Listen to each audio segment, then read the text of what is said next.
welcome back to our podcast.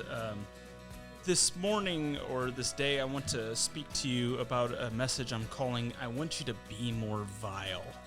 Now, I love the works of John Wesley. As a United Methodist pastor, we're almost obligated to love his works.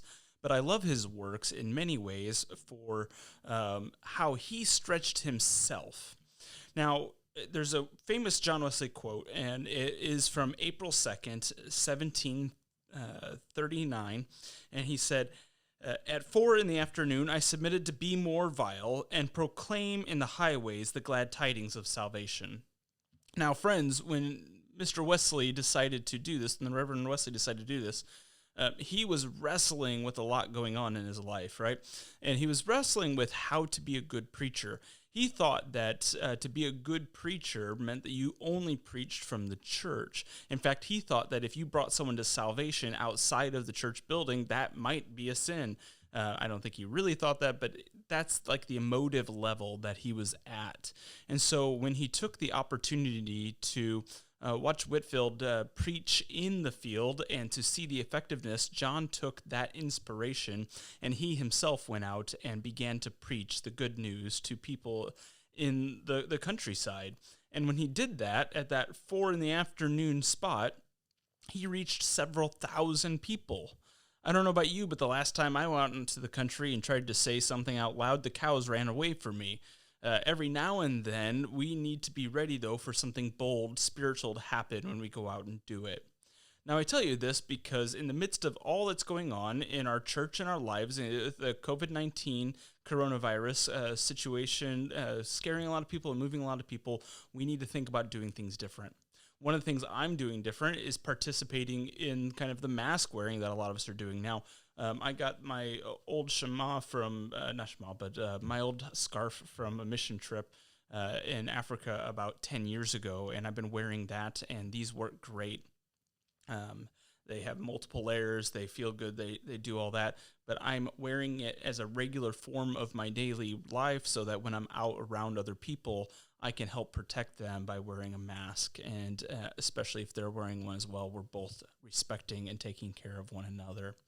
I tell you that because I think we're going to see not just a moment of singular change, but more of a disruption instead of an irregularity.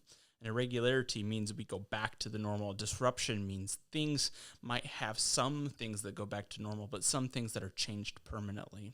And in our church world, I'm anticipating that. And for John Wesley, this 4 p.m. preaching moment was a disruption. It changed fundamentally how he engaged the sharing of the good news of Jesus Christ permanently.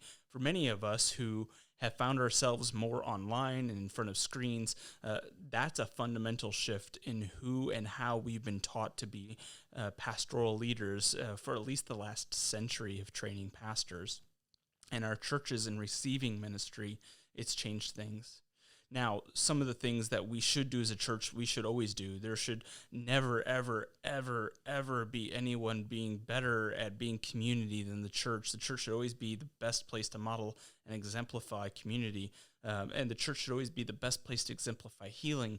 But the church can also look to some of those models. What are our Whitefields that are out in being effective? And I think this moment has caused us to look at some of that effectiveness.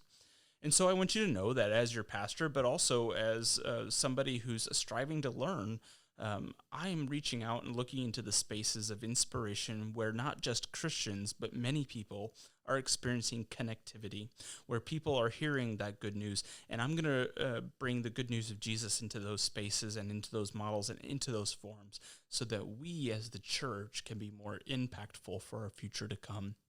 So this day, I want to challenge you.